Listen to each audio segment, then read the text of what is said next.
This is the new Huion 22 2019 edition. It looks like last year's version, but there are some nice upgrades under the hood. We're taking a look at those today.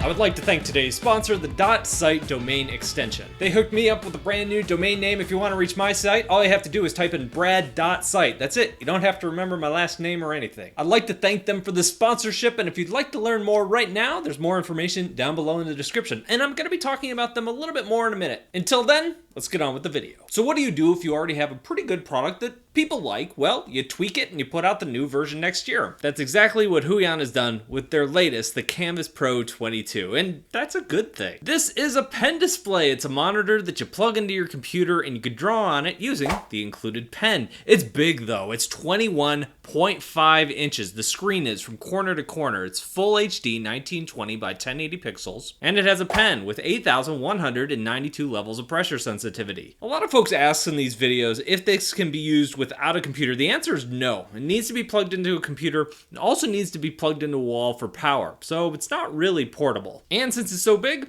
it's a little heavy. When you open up the box, everything you need to get started is included here. There's the stand and all the stuff that you need to attach it to your display. Got a little baggie with instructions, warranty, even a cleaning cloth, a box with all your cords, an HDMI cord, all of your power cable stuff, your USB cable, even an old school RGB cable if you need it. I didn't use it. I just used the HDMI cord. The pen, a fancy pen holder, and a drawing glove. Like I mentioned before, this product looks identical to the one that came out last year. Same case, same buttons, same inputs. The biggest upgrade here though is the display, which is now bonded. That means they have reduced the distance between the glass that you're drawing on and the screen below it. This leads to far less displacement of where your cursor appears when your pen touches the screen. Even along the edges of the display, I found that the pen can be pretty accurate. In older displays, the further you got from the middle of the screen, the more offset your cursor would be. This is something many people refer to as parallax, and it really decreases the accuracy of your pen. So in a nutshell, what do we have? We have a display that is far more accurate than last year's version. Now, Wacom's been doing this for a while on their displays, but what we're seeing now is some of these bonded or laminated displays, as they're often called, rolled out to some of these lower priced manufacturers. Most of these laminated screens have been coming in smaller display tablets over the last year or two. We're talking about the 12-inch, 13-inch, 16-inch versions. But this size, 21.5 inches, this is a big step up in size. There is another 21.5-inch display that I've seen a laminated screen on. That's the Parblo Mass 22, which I used earlier this year. And if you're wondering, how did I miss that review? Don't worry,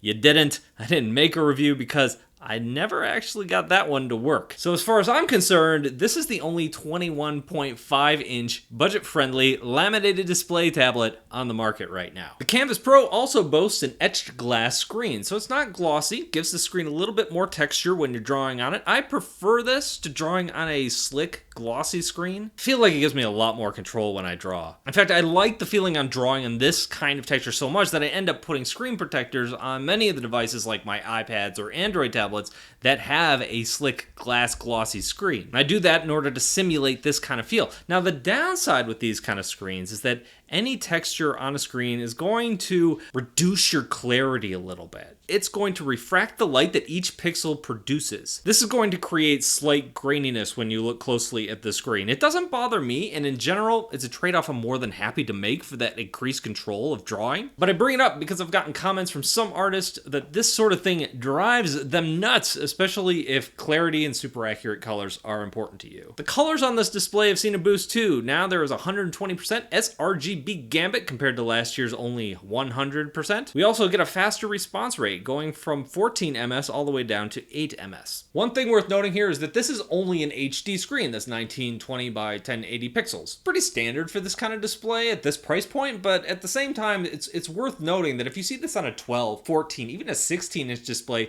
you're taking all those pixels and you're mashing them down to a smaller area. When you blow it up to 21.5 inches, you can definitely see pixels. It doesn't look nearly as crisp, especially since we're used to looking at our phones, which have a much higher density of pixels on them. The jump to 4K is the next step for displays of this size. Right now, It's just a trade-off. What we're doing is we're reducing the quality of our screen so we can save a lot of money on the cost of the product. Now, I talked about the enclosure. It is the same enclosure that we've had for several iterations on this tablet. This is the third one I've reviewed that looks identical to this. So if you see this on Amazon or wherever you're buying it, make sure that it has the 2019 in parentheses next to the name. I don't mind them using the same case again because we get a ton of hotkeys. There are 10 hotkeys on each side of the display and a touch bar on each side as well. Of course, all of these keys are customizable, so you can jump into the settings and plug in any shortcut you need. You can use the slider / touch bar in the middle to zoom out quickly or increase or decrease your brush sizes. One thing that happened that I never really noticed before when I was reviewing the other tablets is that my palm would often brush along that touch bar and accidentally zoom me in or zoom me out. You can jump into the settings at any time, turn off the touch settings altogether, but you can't turn off just one touch bar like the one on the right. You have to turn them both off at the same time. Like I said before, this isn't something that I noticed last year when I was using it. It might just be the weird angle I was drawing at, so you don't see my big ol' head blocking the camera while I was drawing. We are ready to talk about the pen. I just learned to use sound effects. I'm so sorry. Let's read some of the numbers off the back of the box, shall we? 8,192 levels of pressure sensitivity, 60 degrees of tilt. It's made of plastic. That's actually not written on the box, just an observation on my part. Except the grip. The grip is rubber. It's a nice, solid pen. It's the same pen that Huion's been putting in all their latest generation displays. The pen is no longer one of those plug-in, charge-up jobbers. It's now completely battery-free. This is not only more convenient, but it also comes with some drawing improvements as well. It also comes with a pen donut, like all of Huion's current products. And inside that, you're going to find some extra nibs and even the tools that are going to help you yank them out and replace them. The initial activation rate on this pen is improved. It's not quite as sensitive as Wacom's, but it's getting closer. The initial activation rate is how much pressure you have to put on the pen before it leaves a mark on your tablet. You don't want it to be too stiff, especially if you're a light sketcher. Here, I found the pen line to be, it was fine. So let's dive into the nitty-gritty. Let's do a pen test and see how this thing performs. First thing I usually do once something is set up is I just start drawing on it and I just try out the pressure and see how it is. I try drawing like the lightest lines possible and then slowly apply more pressure just to see how the pressure curve works. And overall, the pressure curve is very nice, which is exactly what I expect from Huion. It's not blowing out like in the middle range or when I'm drawing super lightly or anything like that. It holds pressure well, which is what you look for in a good pen. The next thing I look for are just fast strokes, like what's happening when I draw really fast, how are the ends of strokes doing, how are the beginnings of strokes doing. We're not getting any check marks here, which you'll often get kind of at the bottom of strokes. We do get a tiny bit of shoestringing going on here, where at the end it's trailing on a little bit when you're drawing really, really quickly. I'm usually not drawing lines that super fast, so it's not that big a deal. Usually I'm kind of a little more controlled with it, but that should be something you're aware of, is that little shoestringing at the end of the lines. Next up are our line tests, and this is a slow angled line, and this is usually where the wave or the jitter of a pen is going to come out, and so you just draw a slow angled line to see if you can see any of that. I can tell because I've used a lot of these. These look like pretty organic lines though, so it's a very subtle wave. Those lines do not look good because I'm at a weird angle for filming this, so I'm going to grab my Just Say No to Drugs ruler, and I'm going to do my slow angled lines with the straight edge, because that's going to give me a better idea if there's any kind of uniform wave to the pen or anything like that. Let me do that with a little bit of a harder pressure.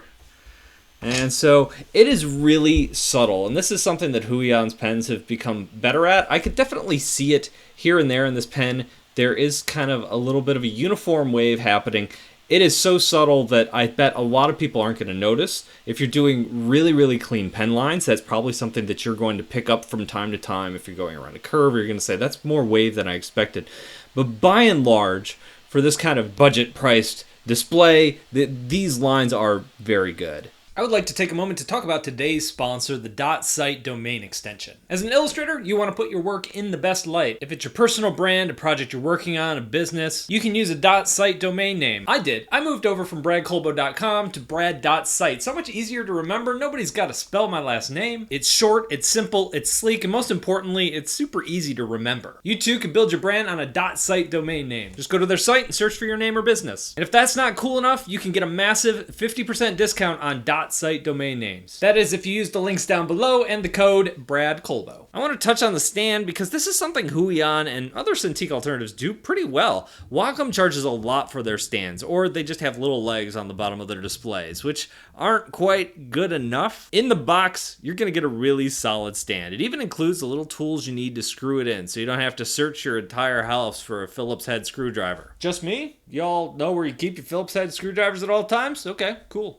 Cool. You can set this thing at any angle. You can even pull it up to almost 90 degrees and use it as your monitor. In fact, at this size, I bet a lot of people who have this display use it as their primary monitor when they're not drawing on it. The stand isn't elegant like those Ergotron arms that have super smooth hydraulics, but it does exactly what it needs to do, which is get your display at a comfortable angle to draw at. One thing worth noting is that at its lowest angle, it gets pretty tippy. Once it gets about 30 degrees or above, it's rock solid. Below that, the bottom of the screen is no longer resting on your desk, and it's just not really well balanced. I've mentioned the settings before, and I find in general that the settings in the software have gotten better on Huion's displays over the last couple years. The overall interface is improved. Huion's using the same settings across all their devices, even the same drivers across some of their devices. This is an area, though, I would love to see them push forward. Wacom does this sort of thing really well. For example, in Wacom's setting, you can set up your shortcuts for different apps. So if I jump between Photoshop